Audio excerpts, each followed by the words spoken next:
ನಮಸ್ಕಾರ ಸ್ನೇಹಿತರೆ, ಈ ದಿನ ನಾವು ಕನ್ನಡ ಬಿಗ್ ಬಾಸ್ ಸೀಸನ್ 12ರಲ್ಲಿನ ಅತ್ಯಂತ ಚರ್ಚೆಯಲ್ಲಿರುವ ಸ್ಪರ್ಧಿ ಗಿಲ್ಲಿ ನಟ ಬಗ್ಗೆ ಮಾತನಾಡೋಣ. ಗಿಲ್ಲಿ ನಟ ಅಂದರೆ ಸರಳ ವ್ಯಕ್ತಿಯಲ್ಲ. ಅವರ ಮಾತಿನಲ್ಲಿ ಧೈರ್ಯ ಇದೆ, ಅವರ ನಡತೆಯಲ್ಲಿ ಆತ್ಮವಿಶ್ವಾಸ ಇದೆ ಮತ್ತು ಅವರ ಆಟದಲ್ಲಿ ಒಂದು ಫೈಟರ್ ಮನಸ್ಥಿತಿ ಇದೆ. ಬಿಗ್ ಬಾಸ್ ಮನೆಗೆ ಕಾಲಿಟ್ಟ ಕ್ಷಣದಿಂದಲೇ ಗಿಲ್ಲಿ ನಟ ಎಲ್ಲರ ಗಮನ ಸೆಳೆದಿದ್ದಾರೆ. ಯಾರಿಗೂ ಭಯಪಡದೆ ಮಾತನಾಡೋದು, ತಪ್ಪು ಕಂಡ್ರೆ ನೇರವಾಗಿ ಹೇಳೋದು ಅದೇ ಅವರ ಸ್ಟೈಲ್.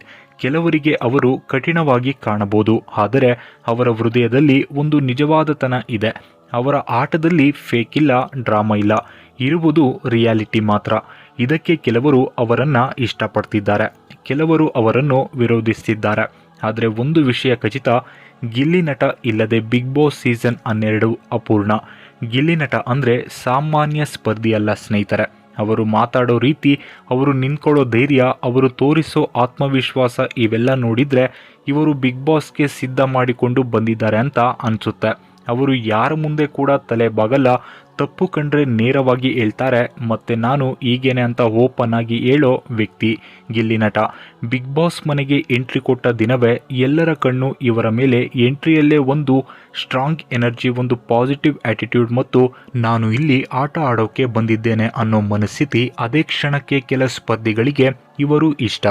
ಗಿಲ್ಲಿ ನಟ ಆಟದಲ್ಲಿ 3 ಮುಖ್ಯಾಂಶಗಳಿವೆ: ನೇರವಾದ ಮಾತು, ಫಿಯರ್ಲೆಸ್ ಆ್ಯಟಿಟ್ಯೂಡ್, ಫೇಕ್ ಇಲ್ಲದ ನಡೆತ.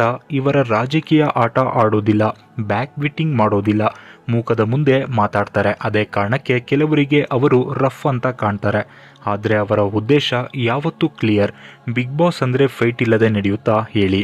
ಗಿಲ್ಲಿ ನಟ ಫೈಟ್ನಲ್ಲಿ ಒಂದು ವಿಶೇಷತೆ ಇದೆ. ಅವರು ಕೂಗೋದಿಲ್ಲ, ಅವರು ನಟನೆ ಮಾಡೋದಿಲ್ಲ, ಅವರು ಪಾಯಿಂಟ್ ಟು ಪಾಯಿಂಟ್ ಮಾತಾಡ್ತಾರೆ. ಯಾರಾದರೂ ತಪ್ಪು ಮಾಡಿದರೆ ಅದು ಗೆಳೆಯ ಆಗಿರಲಿ ಅಥವಾ ದೊಡ್ಡ ಸ್ಪರ್ಧಿಯಾಗಿರಲಿ, ಗಿಲ್ಲಿ ನಟ ಒಂದೇ ರೀತಿ ಮಾತನಾಡ್ತಾರೆ. ಇದೇ ಗುಣ ಅವರಿಗೆ ಶತ್ರುಗಳನ್ನು ಕೂಡ ಮಾಡ್ತಿದೆ. ನಿಮಗೆ ಗಿಲ್ಲಿ ನಟ ಆಟ ಹೇಗಿದೆ? ಅವರು ಟಾಪ್ 5 ಹೋಗ್ತಾರಾ ಅಥವಾ ಟ್ರೋಫಿ ಗೆಲ್ತಾರಾ? ನಿಮ್ಮ ಅಭಿಪ್ರಾಯವನ್ನು ಕೆಳಗೆ ಕಮೆಂಟ್ ಬಾಕ್ಸ್ನಲ್ಲಿ ತಿಳಿಸಿ ಸ್ನೇಹಿತರೆ.